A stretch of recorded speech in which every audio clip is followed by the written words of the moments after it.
안녕하세요. 저는 이탈리아 로마의 이크롬이라는 국제기구에 근무를 하고 있는 조유진이라고 합니다. 오늘 강의를 하기에 앞서서 일단 제가 준비한 자료를 먼저 화면에 좀 공유를 하고 시작을 하도록 하겠습니다. 이번에 연세대학교 국가연구원 공공인문학센터에서 생활과 인문학 강좌, 문화유산 알기, 역사 알기라는 큰 주제로 여러 가지 강의가 진행이 되고 있는데요. 그 중에서 제가 맡은 부분은 문화유산 관련된 협약과 국제기구에 대해서 좀 이야기를 해보도록 하겠습니다. 저는 예전에 2005년부터 한 10년 정도 한국문화재청에서 세계유산 담당 직원으로서 실무를 맡아서 일을 했었던 경력을 가지고 있고요. 2017년부터는 이크롬에서 세계유산 리더십이라고 해서 여러 가지 세계유산과 관련된 관리자들 역량 강화, 훈련, 교육 프로그램들을 구성하고 시행하는 그런 사업을 담당을 하고 있습니다. 만나 뵙게 돼서 매우 반갑습니다. 아직 감사하진 않고요. 일단 저 문화유산과 관련된 국제기구에 대해서 이야기를 하기에 앞서서 국제기구에 대한 용어를 살짝 정리를 하고 넘어가려고 제일 첫 번째 부분을 이렇게 시작을 하게 되는데요. 우리나라에서는 국제기구 하면은 무조건 유엔과 관련된 여러 가지 유엔 기구들을 생각을 하기 마련인데 사실 국제기구는 유엔 기구보다 훨씬 더 많고 종류도 그리고 다종다양합니다. 그 중에서 이제 미국 뉴욕에 본부를 둔 유엔의 큰 산하 유엔이라는 큰 조직의 산하 기구들로서 여러 가지 전문 분야에 대한 업무를 맡고 있는 그런 유엔 산하 기구들이 있는데요. 그런 유엔 기구들은 여러분들이 잘 알고 있는 세계 식량 농업 기구라든가 저희가 앞으로 요 30분 동안 계속해서 이야기를 나누게 될 세계유산 협약이나 무형유산 협약과 같은 여러 가지 유산과 관련된 협약을 운영하고 있는 유네스코, 유엔 교육과학문화기구이죠. 그렇게 유네스코라든가 아니면은 세계은행, 또 요새 코로나 때문에 각광을 많이 받고 있는 여러 가지 관심을 많이 받고 있는 세계보건기구 WHO 같은 경우들이 그런 기구들이 이제 유엔 산하 기구이고요.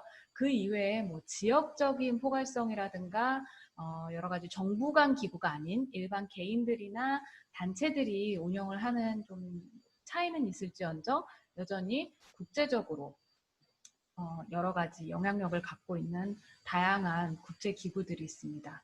지금 앞으로 몇 슬라이드 뒤에 제가 세계유산과 관련된 자문기구들에 대해서 이야기를 하게 될 텐데요.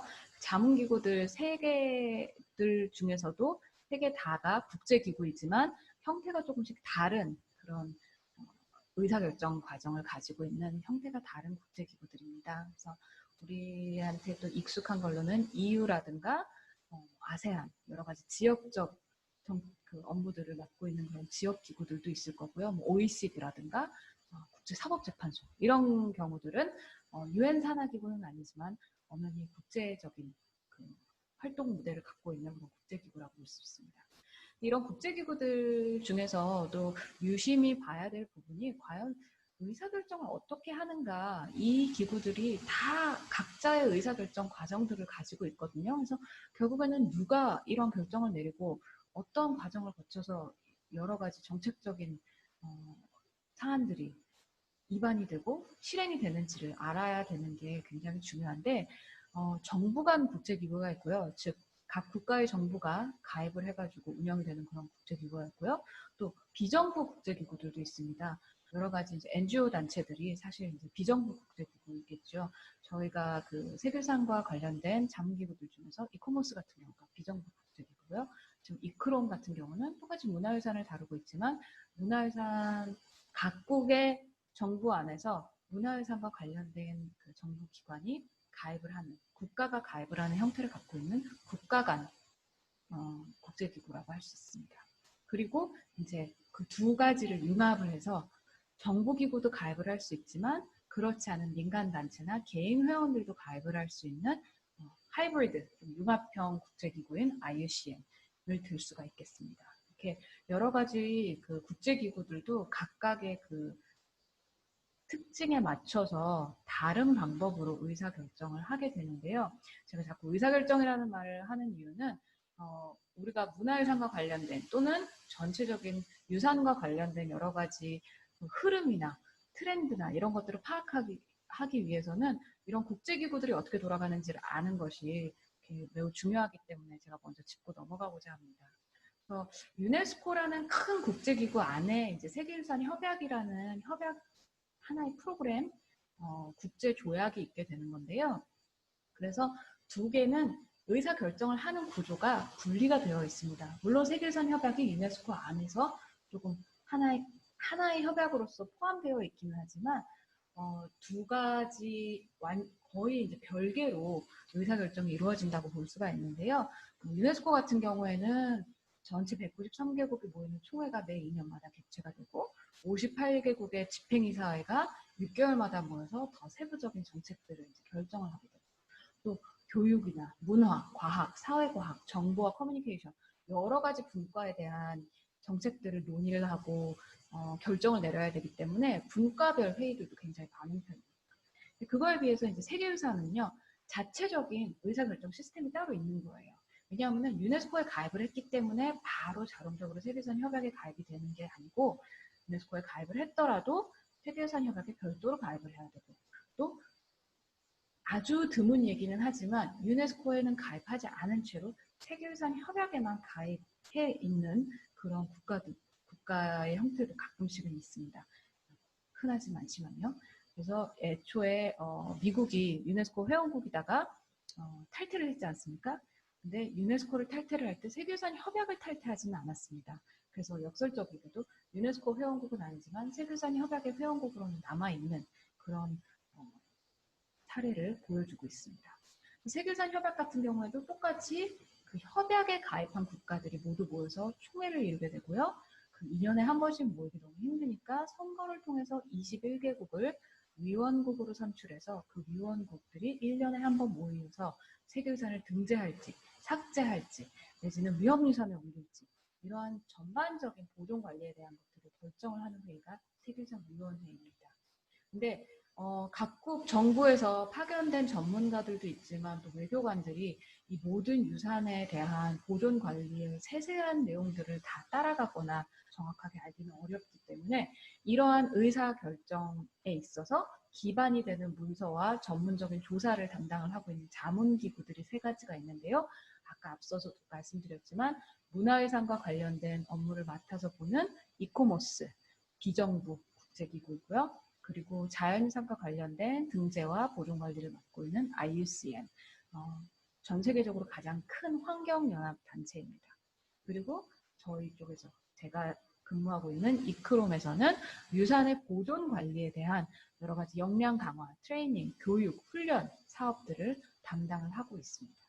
이렇게 해서 세계유산 협약이 이루어지고 있다고 보면 되는데요. 이런 국제기구들에 참여를 하는 방법에는 여러 가지가 있겠죠. 사실 인적 전문성이라든가 인적 전문성이 높더라도 그 국가가 별로 참여를 하지 않는 사업 분야가 있을 수도 있고요. 별로 관심이 없어서 국가적으로. 내지는 기술적인 면에서 지원을 해줄 수 있는 그런 부분들도 있고요. 내지는 우리나라의 문화재 관련된 정책을 적극적으로 어필하는 그런 정책 참여도를 또 정책적인 전문성을 로서 국가가 역할을 할 수도 있고요. 또한 제일 중요한 걸로는 재정적인 참여도겠죠. 어떠한 나라가 가장 많은 액수의 분담금을 내는지, 의무 분담금도 있고 회원으로서 내는 회비도 있겠지만 그 이외에도 여러 가지 사업 기여금들을 내는지에 따라서 한 국가가 그 국제기구에 미칠 수 있는 영향력은 굉장히 폭넓다고 볼 수 있습니다. 그래서 사실 투표로 해결이 되는 모든 사안이라면 당연히 한 국가당 한 표씩이기 때문에 동일하게 대등하다고 느껴질 수도 있겠지만 사실상은 국제정치 질서가 아주 냉혹하게 적용이 되는 그런 무대가 국제기구가 아닌가 싶습니다. 그래서 제가 지금 요 그래프는 제 임의대로 그냥 제 판단하에 문화유산 분야에 있어서 우리나라가 여러 국제기구의 활동에 얼마나 참여도가 높은지, 어떠한 분야의 참여도가 가장 높은지를 좀 생각을 해보면 사실 재정적인 참여도는 굉장히 높은 편입니다. 근데 그에 비해서 인적 전문성이라든가 여러 가지 정책적인 참여도는 재정적 참여도에 비해서는 아직까지는 조금 부족하다고 생각하고 있는 부분이라서 너무 심각하게 받아들이시지는 말지만 또 여러 가지 차원에서 봤을 때 내용적인 면에서의 참여를 조금 더 높이는 것을 고려를 해야 된다라는 점을 저는 말씀을 드리고 싶었습니다. 자, 그럼 이런 국제협약 같은 것들이 국내적인 이런 정책과 도대체 어떤 연관성이 있을까? 완전히 별도의 사업 같아 보이는데 세계유산에 등재된 건 세계유산에 등재된 거고 우리나라에서 문화재를 지정해서 보호하는 거는 전혀 별도 아닌가? 라고 생각을 하실 수도 있겠지만 지금 이번에는 제가 무형유산 협약을 한번 사례로 말씀을 드려볼게요. 우리나라 같은 경우에는 무형문화재라고 해가지고 인간문화재 제도가 1960년대부터 정착이 돼가지고 굉장히 보편적인 하나의 제도로서 기능을 해왔는데 사실 전 세계적으로 봤을 때 이런 무형문화재 제도가 정착된 나라는 굉장히 드뭅니다. 손에 꼽아요. 그런 무형문화재 제도를 적극적으로 정책적으로 밀어서 유네스코에 계속해서 이제 뭔가 하나의 프로그램 사업을 하다가 이걸 하나의 협약으로 발전을 시키게 됩니다. 협약으로서 채택이 되고 난 다음에는 유네스코에서 채택한 모델은 우리나라의 인간문화재 제도, 예능과 기능으로만 딱 나뉘는 그런 인간문화재 제도를 그대로 받아들인 게 아니라 무형문화재라는 아이디어는 받아들였지만 그 무형문화재 안에서도 더 다양한 분류와 더 폭넓은 지식, 자연, 우주, 지식, 관습 이런 것들까지도 다 포괄할 수 있도록 그래서 전 세계적으로 봤을 때 적용이 가능한 그런 협약의 틀을 만들어내서 2003년에 채택을 하게 됐습니다. 그렇게 해서 유네스코 인류무형유산 협약이 채택이 되니까 어떻게 되었을까요? 우리나라에서도 역시 제일 처음에 무형문화재 제도를 적극적으로 밀어붙여서 국제화시킨 국가들 중 하나이지만 역으로 유네스코에서 협약으로 채택이 되고 난 다음에는 우리나라 또한 그 틀에 맞춰서 우리나라 내에서의 무형문화재 제도를 적극 전환시키고 더 발전시키고 폭을 더 넓힌 그런 과정을 겪게 됩니다. 그래서 무형문화재 보전 및 진흥에 관한 법이라고 해가지고 별도의 법령까지도 입안을 하고 채택을 해서 무형문화재에 대한 그 전체적인 폭을 훨씬 더 넓힌 그런 계기로 작동을 하게 됐죠. 예전에는 김장 문화가 우리나라에서는 무형문화재로서 인정을 받을 수가 없는 구조였는데 이렇게 무형유산 법으로 바뀌게 되면서 김장 문화도 우리나라에서 하나의 무형문화재로서 인정을 받을 수 있는 구조적인 틀이 만들어지게 되었습니다. 그래서 이런 식으로 국내의 정책과 국제 정책이 계속해서 서로 영향을 주고받으면서 발전을 해나가기 때문에 우리나라에서도 국내적인 문화재 보존에 있어서 국제적으로는 어떤 트렌드고 어떤 식으로 발전해 나가는지에 대해서 끊임없이 촉각을 곤두세우고 좀 같이 협력을 해나가는 그런 구조가 필요하다고 생각할 수 있습니다. 자, 이렇게 세계유산과 무형유산 외에도 유산과 관련된 여러 가지 사업들이 많은데요. 여기 화면에 보이는 대로 세계유산 협약, 인류무형유산 협약, 국가 정부가 가입을 하는 국제 조약, 즉 법규와도 같은 효력을 갖는 그런 협약들이 있는 반면에 기록유산 프로그램이라든가 인간과 생물권 보존이라는 프로그램, Man and the Biosphere라는 프로그램에서 운영을 하는 바이오스피어 생물권 보존 지역 이런 프로그램도 있고요. 또는 최근에 좀 생긴 건데 지질공원, 유네스코 지질공원 프로그램이 있어서 지질공원을 또 이렇게 지정을 하는 그런 사업도 있습니다. 이렇게 협약과 이런 프로그램의 차이가 무엇이냐? 협약 같은 경우에는 아까도 말씀드렸지만 유네스코 자체의 사업이라기보다는 별도의 국제 조약이기 때문에 그 안에서 의사결정기구가 따로 구성이 되고 국가들 사이에 정부 간 위원회가 형성이 되어 있고요. 그 이외에 이제 프로그램 같은 경우에는 전문가들이 모여서 여러 가지 정책적인 내용적인 결정을 하고 나면 유네스코 내에서 자체적으로 그냥 사무국 내에서 결정을 하는 그런 과정을 거치는 유네스코 내부의 사업으로서 여러 가지 사업이 진행이 되게 됩니다. 그런 차이를 가지고 있습니다. 자, 우리나라 이제 세계유산 협약으로 들어가서 이야기를 하다 보면은 우리나라에 지금 14건의 세계유산이 있고 북한에 2건까지 합하게 되면은 지금 화면에 나오는 대로 여러 가지 유산들이 등재가 되어 있는데요. 이런 세계유산 같은 경우에는 사실 문화유산 시대 분포를 보면 우리가 가장 역사적으로 길었던 그런 그 왕조들이 역시나 유산에 있어서도 더 많은 분포를 보이고 있는 걸 볼 수가 있습니다. 삼국시대에 좀 더 많이 집중되어 있고 단연 가장 많은 숫자를 가지고 있는 것이 또 바로 조선시대의 유산들이 아닌가 싶은데요.